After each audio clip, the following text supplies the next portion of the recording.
नमस्कार। ज्योतिषीय श्रृंखला की इस कड़ी में आपका हार्दिक स्वागत है। ज्योतिष के द्वारा जातक में रोगों का निर्णय करने के क्रम में हम अभी जननेंद्रिय एवं गुदा रोग से संबंधित रोगों की उत्पत्ति के बारे में अध्ययन कर रहे हैं। इसके संबंधित जो कुछ अन्य सूत्र हैं इसको हम देखते हैं किस प्रकार से ग्रहों की स्थिति जननेंद्रियों एवं गुदा रोगों को उत्पन्न करती है। यदि चतुर्थ स्थान और सप्तम स्थान का स्वामी छठे, आठवें अथवा 12वें स्थान में हो अथवा चतुर्थ और सप्तम स्थान का स्वामी शत्रु राशि में स्थित होकर पाप दृष्ट हो तो मूत्रस्थली जनित रोग होते हैं। दो सूत्र इसमें हैं, चतुर्थ भाव का स्वामी और सप्तम भाव का स्वामी छठे भाव में, आठवें भाव में या द्वादश भाव में, अर्थात द्वस्थानगत हो। पहला कंडीशन हो गया।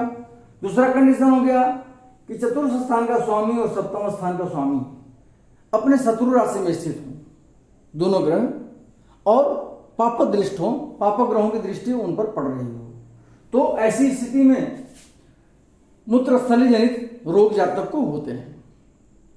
फिर से देख लें, चतुर्थ भाव का स्वामी और सप्तम भाव का स्वामी छठे, आठवें अथवा 12वें भाव में हो, या चतुर्थ भाव का स्वामी और सप्तम भाव का स्वामी अपनी शत्रु राशि में स्थित हो और उन दोनों पर पाप ग्रहों की दृष्टि पड़ रही हो, तो मूत्रस्थली जनित रोग होते हैं। ये दोनों को एक साथ होना जरूरी नहीं है, ये छठे, आठवें अथवा 12वें भाव में अलग अलग होंगे और अपनी अपनी शत्रु राशि में अलग अलग होंगे और वो पापदृष्ट होंगे। अगला पॉइंट है, यदि तृतीय बुध और मंगल के साथ लग्न में बैठा हो तो जातक को मूत्रकृच्छ रोग होता है। तृतीय भाव का स्वामी बुध और मंगल के साथ, अर्थात तृतीय भाव का स्वामी बुध और मंगल ये तीनों एक साथ लग्न में बैठे हों तो जातक को मूत्रकृच्छ रोग होता है। मूत्रकृच्छ रोग का विवरण हम पिछले वीडियो में कर चुके हैं। वैसा रोग जो मूत्रावरोध उत्पन्न करता है, मूत्र विसर्जन में दिक्कत होती है जिसमें, उसे हम मूत्रकृच्छ रोग बोलते हैं, जिसके कई प्रकार का विश्लेषण हमने पिछले वीडियो में किया हुआ है। अगला पॉइंट है, यदि षष्ठेश अथवा सप्तमेश द्वादशेश के साथ हो और शनि से दृष्ट हो तो जातक को मूत्रकृच्छ एवं प्रमेह इत्यादि रोग होता है। छठे भाव का स्वामी या सातवें भाव का स्वामी दोनों में से कोई एक द्वादशेश के साथ स्थित हो और शनि से दृष्ट हो। छठे भाव का स्वामी या सातवें भाव का स्वामी द्वादशेश के साथ कहीं भी स्थित हो और शनि उसको देख रहा हो, उनको छठे भाव के स्वामी और द्वादशेश को या सातवें भाव के स्वामी और द्वादशेश को, तो इस स्थिति में जातक को मूत्रकृच्छ रोग एवं प्रमेह इत्यादि रोग होता है। यदि तृतीय बुध, शनि और मंगल के साथ लगनगत हो तो पथरी रोग होता है। इस पॉइंट में 10वें पॉइंट में हम देखे थे कि तृतीय बुध और मंगल के साथ लग्न में हो तो जातक को मूत्रकृच्छ रोग होता है। लेकिन इसमें बता रहा है कि तृतीय से भी बुध, मंगल और शनि इन तीनों के साथ बैठा हो, अर्थात तृतीय बुध, मंगल और शनि ये चारों ग्रह लग्नगत हो तो वैसे जातक को पथरी की बीमारी होती है, स्टोन होता है, और वैसा स्टोन होता है जो मूत्रस्थली को प्रभावित करता है, जैसे किडनी का स्टोन हो या यूरिनरी ब्लैडर में स्टोन हो या प्रोस्टेट ग्लैंड में हो, कहीं भी, या मूत्र नली में कहीं भी स्टोन हो, वैसा रोग होता है। यदि राहु अष्टम स्थान में बैठा हो तो जातक गुदा रोग, प्रमेह, अंड वृद्धि अथवा बवासीर रोग से पीड़ित होता है। राहु अष्टम भाव में बैठे रहने से जातक को गुह्य रोग होते हैं, गुदा स्थित एनल प्रॉब्लम होता है, प्रमेह की बीमारी, अंड वृद्धि अथवा बवासीर रोग, इस तरह के रोग उसको उत्पन्न होते हैं। इसमें एक स्थिति और है कि ऐसे जातक को जब अष्टम भाव में राहु बैठा होता है तो जातक को 36वें वर्ष में कुछ विशेष पीड़ा होती है, उसको मृत्युजन तुल्य कष्ट जो है सो संभावित होता है। अगला है यदि राहु अष्टम नवमांश में हो और अष्टम स्थान से त्रिकोण में हो तो जननेंद्रिय रोग होता है। राहु अपने अष्टम नवमांश में हो, राहु अष्टम नवमांश में हो और अष्टम भाव का स्वामी अष्टम स्थान से त्रिकोण में। अष्टम स्थान से त्रिकोण कौन सा होता है?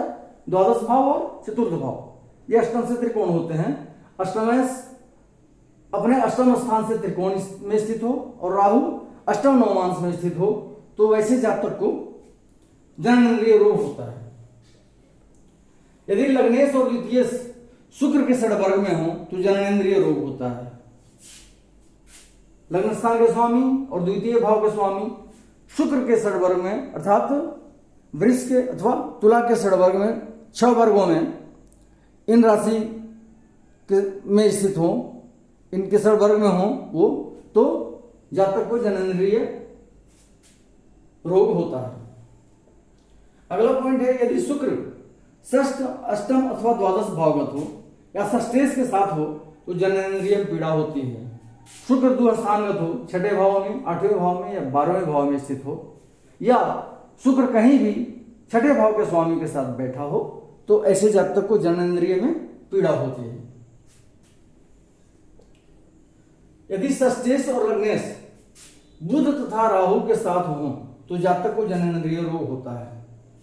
6ठे भाव का स्वामी और लग्न स्थान का स्वामी, ये दोनों कहीं पर भी बुध और राहु के साथ बैठे हों, अर्थात 6ठे भाव का स्वामी, लग्न स्थान का स्वामी, बुध और राहु, ये चारों एक साथ कलेक्टिवली किसी भी भाव में बैठे हों तो जातक को जननेंद्रिय रोग होता है। 8वां है, यदि शुक्र सप्तमस्थ होकर शनि और मंगल के साथ हो अथवा शनि और मंगल से दृष्ट हो तो जननेंद्रिय रोग होता है।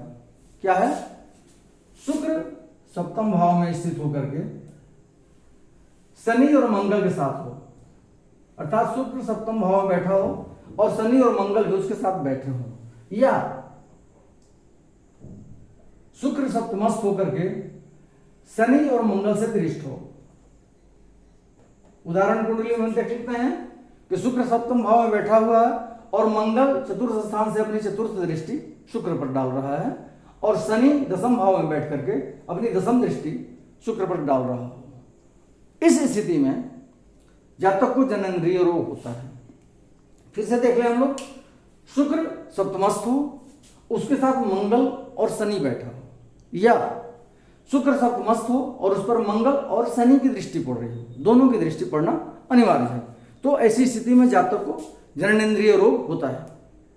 अगले वीडियो में हम जननेंद्रिय और गुदा रोग से संबंधित कुछ अन्य सूत्रों को लेकर उपस्थित होंगे।